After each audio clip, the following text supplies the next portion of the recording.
In this video, I'm going to show you how you can clear your ChatGPT memory. So if you had conditioned ChatGPT on specific issues and you'd like to go ahead and clear everything you saved on ChatGPT memory, it's pretty simple. Just follow these steps. If you find this video helpful, please like and subscribe to this channel.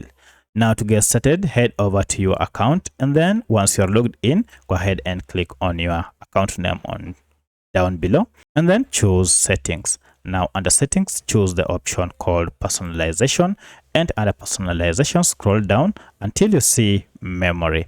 Now under memory, choose manage memory, and here you'll see all the memory and all the saved instructions on your account. To clear all this on ChatGPT memory, go ahead and click on these three dots here, and then here you can view history of all the saved conditions on your memory.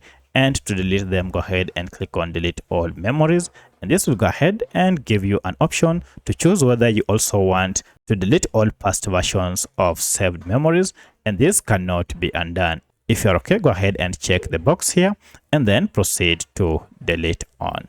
So that's how you can clear your ChatGPT memory, by following these steps. If you have any other question, kindly let me know in the comment section. Otherwise, thanks for watching, and let's meet in the next video.